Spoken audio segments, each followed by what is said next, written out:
She said, "My mom works at NASA." The whole class laughed, until this man walked in. They didn't see her truth coming. Not the classmates busy doodling in their notebooks. Not the teacher smiling too quickly, too tightly.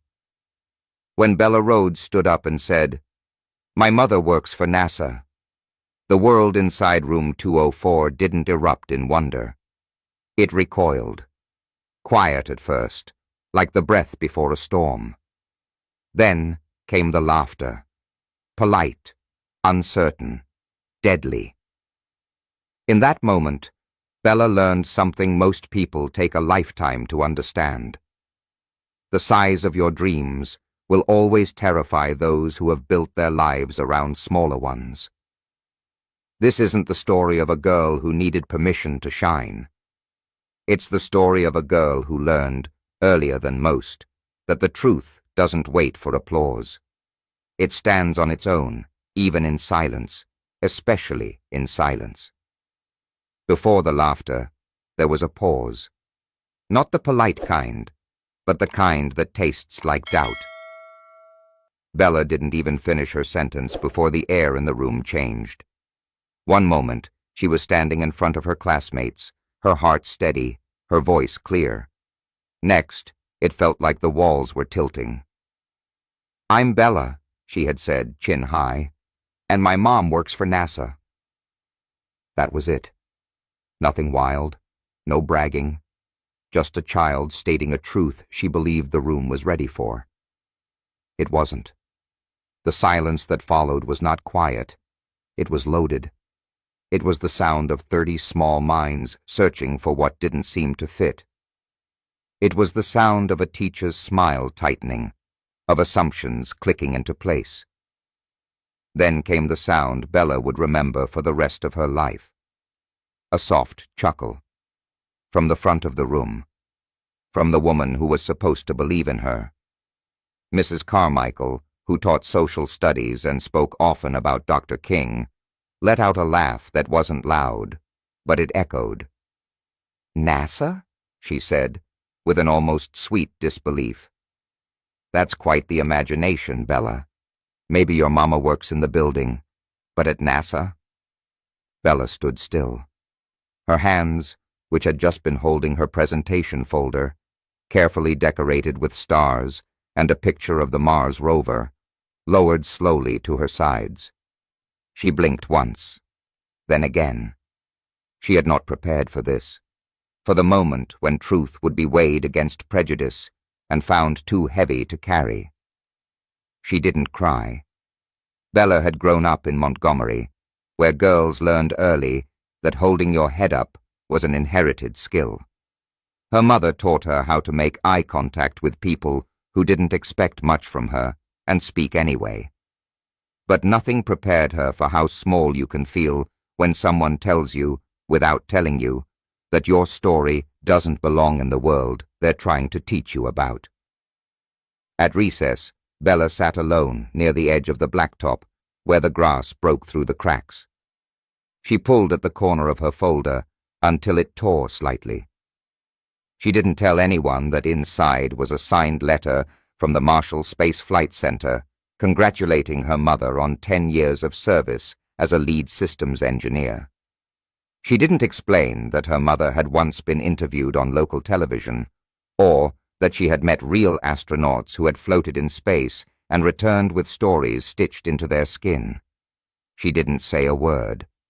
But that evening, when her mother picked her up from school, Bella was quiet in a way that wasn't like her. Elaine Rhodes didn't press. She just waited. And when Bella finally spoke, it was soft, but sure. "I told them what you do. They didn't believe me." Elaine nodded, eyes still on the road. "That happens sometimes." They laughed. Now, Elaine looked over. Her face was calm, but her voice dropped, steady as a countdown. "They'll laugh, until they can't." That night, Bella sat at the kitchen table while her mother pulled out an old photo album. Inside were snapshots of metal skeletons becoming satellites, of whiteboards covered in formulas, of moments Bella had never seen but lived inside the woman sitting across from her. She slid one photo across the table. Her mother, in front of a massive control panel, headset on, focused fiercely. "You can bring this tomorrow if you want," she said. Bella shook her head. "They don't need to see it. I know it's real." The next morning, Bella walked into class the same way she had the day before, head high, shoulders back. She didn't speak unless spoken to, but her presence said enough. And when Mrs. Carmichael avoided her eyes during roll call, Bella noticed, but said nothing. Because she knew something now, something solid, that sometimes the truth walks softly and people mistake it for fiction. That sometimes they won't believe you until they're forced to see. And that sometimes being disbelieved is just the first step to being unforgettable. Bella didn't need their applause. She had her mother's footsteps to follow, and they were headed straight for the stars. It wasn't the first time someone doubted her, but it was the first time it mattered. Bella Rhodes stood at the front of room 204, her hand still hovering in mid-air from answering a question that had not yet been asked. She had spoken with the certainty only a child can muster. She had believed, in that impossible way children sometimes do, that truth was enough. That if she said, plainly and clearly, "My mother works for NASA," the world would nod and say, "Of course." Instead, the world hesitated. It was small at first. A cough, a shifting of feet, the sound of a pencil dropping, a breath held and not released. Mrs. Carmichael tilted her head the way adults sometimes do when they think a child is confused but don't want to embarrass them. She smiled, too wide, too slow, like someone easing their way into a lie. "Well, Bella," she said, smoothing the front of her skirt, "sometimes it's hard to tell what's real when we dream big, isn't it?" The class laughed, not all at once, but in small, biting bursts, like tiny matches striking in the dark. Bella froze. She had thought the most challenging part would be speaking up. She had thought that once she named the truth, it would have weight, it would have gravity. She hadn't expected that the truth could be dismissed so quickly, so easily, so kindly. That was the thing no one warned you about. That doubt didn't always come roaring in like a storm. Sometimes it crept in, disguised as concern. Sometimes it spoke softly. Sometimes it looked like kindness. Bella sat down without speaking. Her chair squeaked against the linoleum. She kept her eyes on her notebook, willing herself to disappear into the lined pages. She wrote her name in the margin, then wrote it again, smaller, then smaller still, until the letters blurred. At recess, she didn't run to the swings. She didn't join the group playing tag by the oak tree. Instead, she sat on the farthest bench near the broken fence where grass pushed through the cracks and watched the clouds move across the sky. She thought about telling someone, maybe her best friend, maybe her mother. But what would she say? That a teacher's smile had made her feel smaller than she had ever felt? That a room full of children had taught her in one afternoon that truth and acceptance are not the same thing? She didn't know how to put it into words, so she stayed quiet. What Bella didn't know, what she couldn't have known, was that back inside the school, in the teacher's lounge, Mrs. Carmichael was sitting at a table with her coffee growing cold, replaying the moment in her mind. She wasn't proud. Somewhere deep inside, she knew she had failed.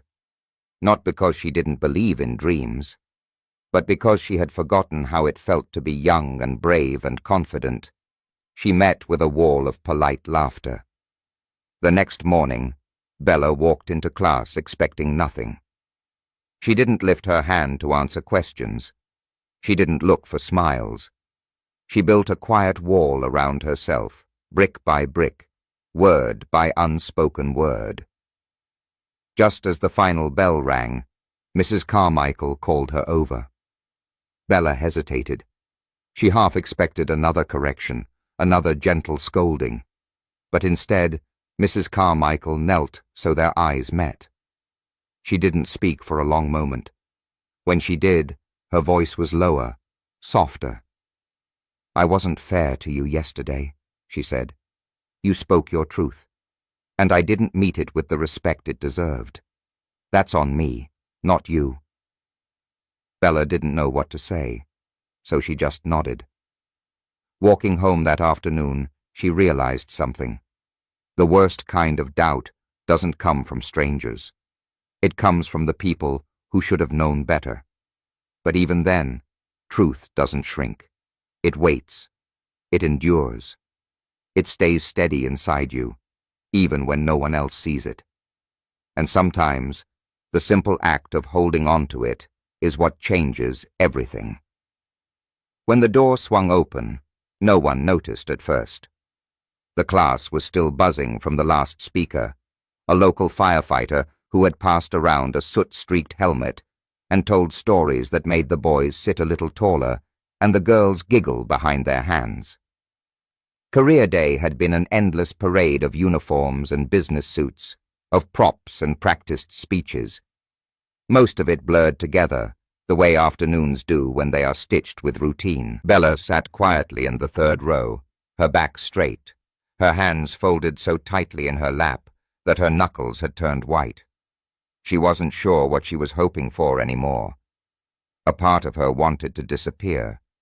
A louder part, one she barely recognized, wanted someone, anyone, to look at her and say they believed her. Then the door clicked open again. At first, there was nothing remarkable about the man who entered.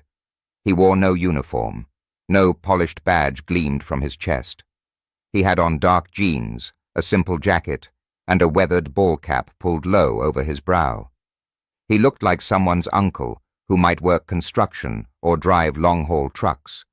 He carried no folders, no models, no glossy photos to pass around, just a small, battered leather case in one hand. He walked with an easy, unhurried step to the front of the room, nodded politely to Mrs. Carmichael, then turned to face the class. His voice, when he spoke, was calm but firm, the kind of voice that didn't ask for attention. It claimed it. "My name is Elijah Rhodes," he said. "I work in Huntsville. I help build spacecraft." There was a beat, a slight pause, the air tightening again, just as it had the day before. Mrs. Carmichael, still stinging from yesterday's misstep, forced a smile. "How fascinating," she said lightly, the uncertainty thick in her tone. "Could you tell us a little more about that?" Instead of answering right away, Elijah set the battered case on the desk, flipped the clasps open, and carefully pulled something out. It wasn't a poster. It wasn't a tool. It was a small, charred fragment of metal, mounted inside a glass case. "This," Elijah said, his voice steady, "came back from the edge of the atmosphere, part of a thermal shield we tested before the Artemis missions." He paused, letting the weight of his words settle. "It survived temperatures hotter than molten lava, speeds faster than any jet you've ever seen."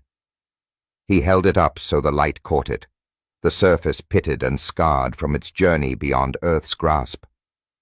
"Not pretty, is it?"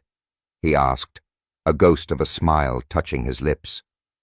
"Real work rarely is, but it holds. It endures." The room had gone utterly still. One boy raised his hand, cautiously. You helped build that?" Elijah nodded. "With a team. No one does anything great alone." Bella watched as the tide shifted, an invisible yet undeniable force.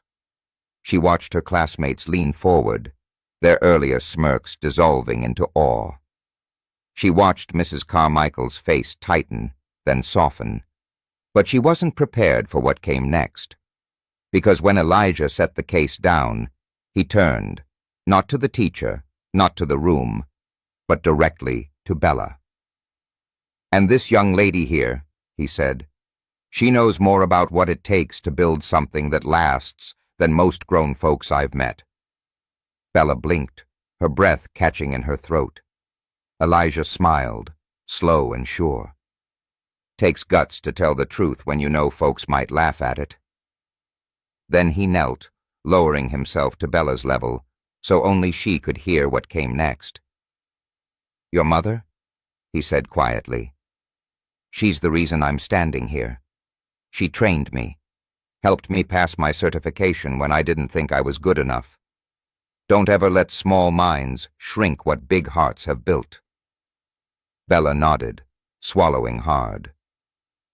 When Elijah stood up again, the room erupted into applause, not polite clapping, but genuine, breathless applause that filled the cracks where doubt had once lived. And Bella? She didn't have to say a word. She just sat there, back straight, heart steady, knowing now that the truth doesn't always roar. Sometimes it arrives in worn jeans and a dusty cap, carrying the weight of the stars in a battered case. By the time the final bell rang that Friday, something had shifted inside room 204, though no one could quite name it. The children packed their bags the same way they always did, snapping binders closed and shoving pencils into their desk cubbies. But there was a hush in the air, a quiet more honest than the noise it replaced. It wasn't just that career week was over. It wasn't that the last speaker, a man who had held a piece of scorched spacecraft like it was sacred, had left the room still thrumming with wonder. It was something heavier, something personal. Bella sat at her desk, sliding her notebook into her bag with deliberate care. She didn't rush. She didn't fidget. She moved with the strange stillness of someone who had just walked through a fire and realized she could still stand. Across the room, Mrs. Carmichael pretended to organize papers, but her hands gave her away. They fumbled, slowed, and hesitated. Her eyes kept darting to Bella, then away again, as if looking at the girl too long might force her to reckon with what she had almost destroyed. She hadn't meant to harm. That thought repeated in her mind like a broken hymn. She hadn't meant it. But intent was a poor shield against consequence. She had laughed. She had doubted. And worse, she had taught 30 children that dreams should be measured against appearances, not possibilities. It would have been easier if Bella had been angry. It would have been easier if the girl had cried, shouted, or demanded an apology. But Bella hadn't done any of those things. She had endured, quietly, bravely, and that was the part Mrs. Carmichael couldn't forgive herself for. "Bella," she called, her voice catching slightly. The girl paused, backpack slung over one shoulder, waiting. Mrs. Carmichael crossed the room in 3 quick steps. She knelt, lowering herself until her eyes were level with Bella's. "I owe you an apology," she said carefully, each word weighed like fragile glass. "Not because you needed it, but because I needed to say it." Bella didn't move. "I laughed when I should have listened," Mrs. Carmichael continued. "I doubted when I should have believed. That's not the kind of teacher I want to be. That's not the kind of person I want to be." For a long, aching second, Bella said nothing. Then she did something that knocked the air from Mrs. Carmichael's lungs far more than tears would have. She smiled. Not a wide grin. Not a triumphant smirk. A small, tired smile.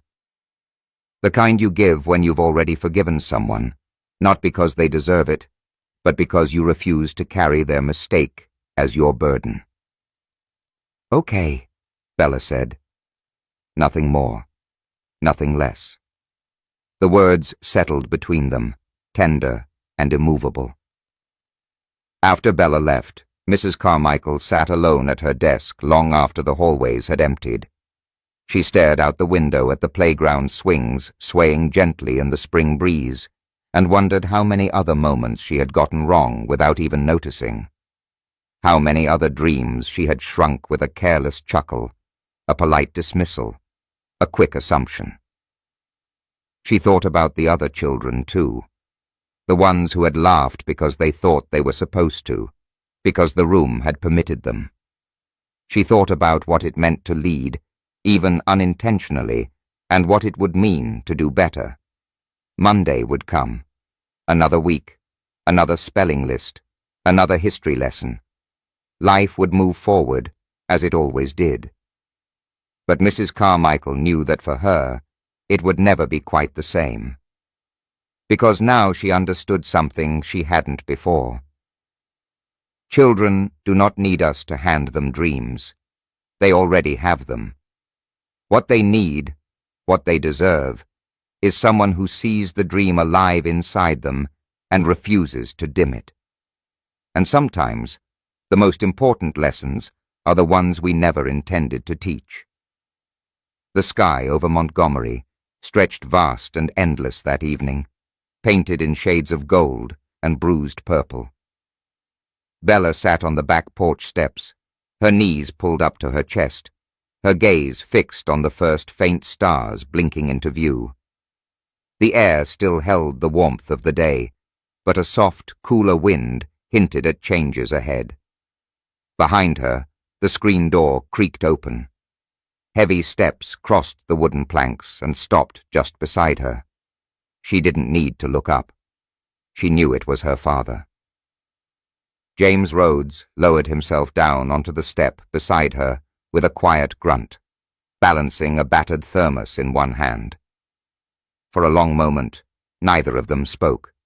They sat there, breathing in rhythm with the cooling night, while the universe unfolded above them. Finally, James unscrewed the cap of the thermos and offered it to her. Bella took it without a word and sipped. Sweet tea, still warm from the afternoon. Familiar. Steady. "Long day?" he asked, his voice low, rough at the edges. Bella nodded. She didn't try to explain. She didn't know how to put into words the way a single laugh had cracked something inside her, the way the weight of disbelief had settled on her small shoulders like lead. James leaned back on his palms, gazing upward. "When I was about your age," he said slowly, "I told my teacher I wanted to build machines that could fly to the moon." Bella turned her head slightly, surprised. He had never shared this story with her before. "She looked me right in the eye," he continued, "and said, 'Boys like you are lucky if you make it off this street, let alone into the sky.'"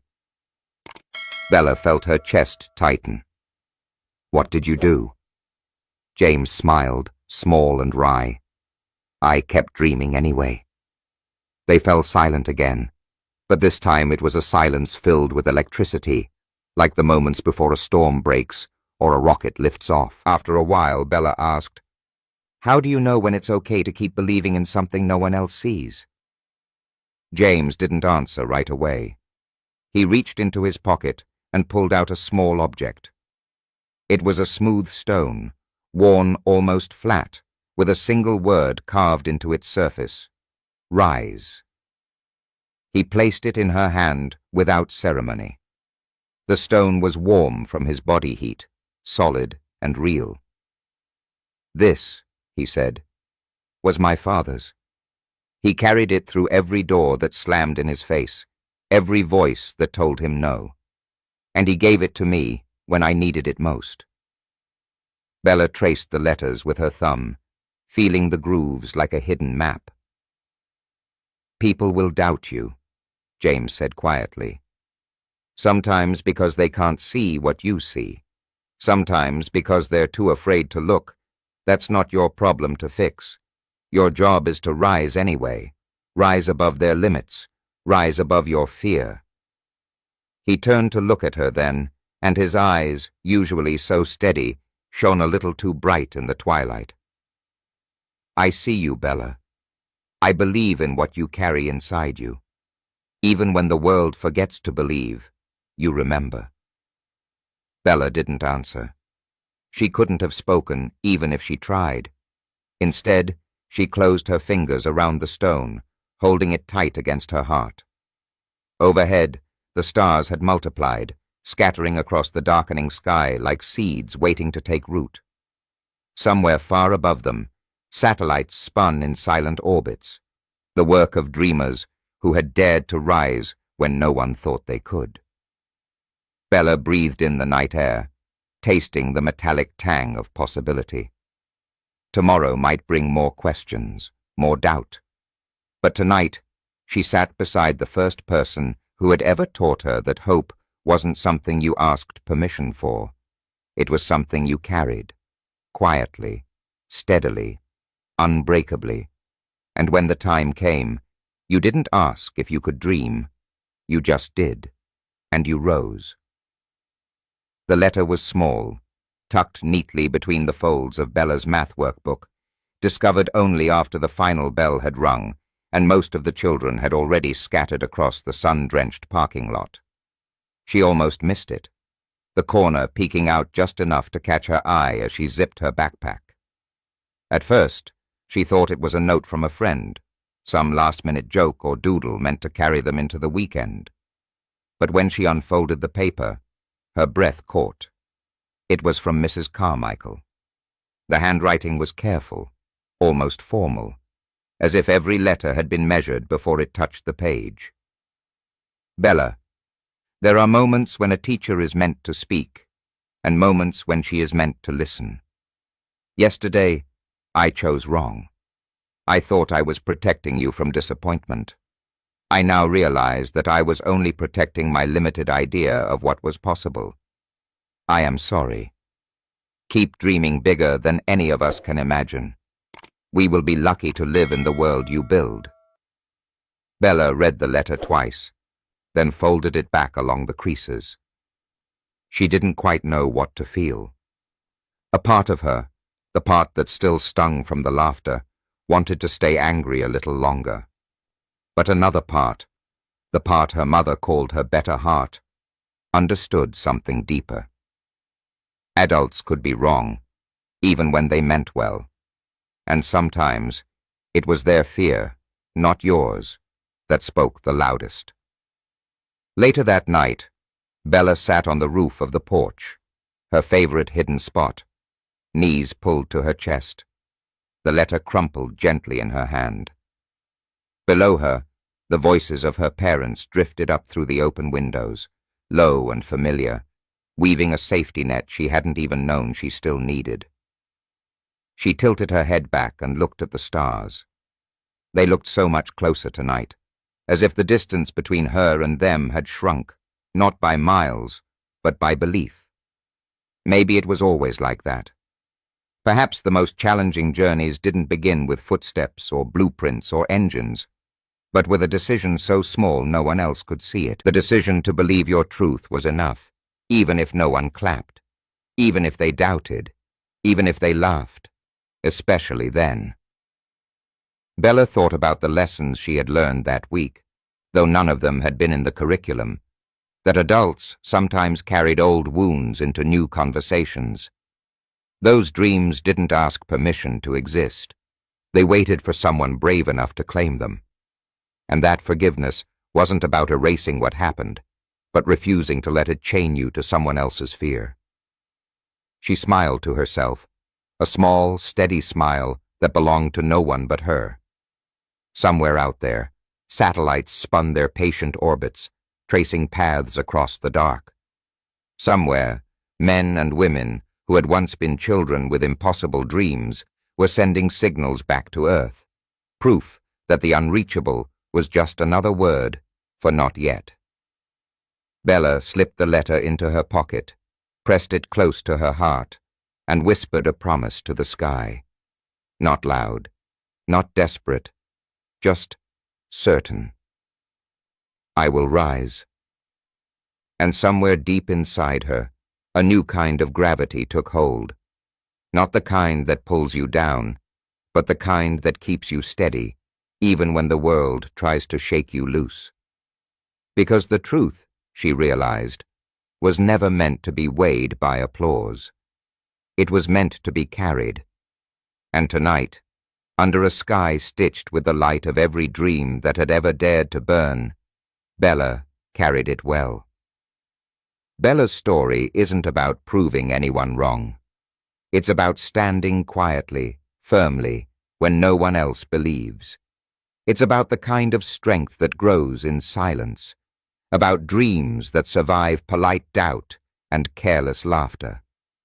In a world quick to measure worth by appearances, Bella chose to hold her truth close, letting it shape her rather than shrink her. Her journey reminds us that belief, once planted deep, doesn't need applause to bloom.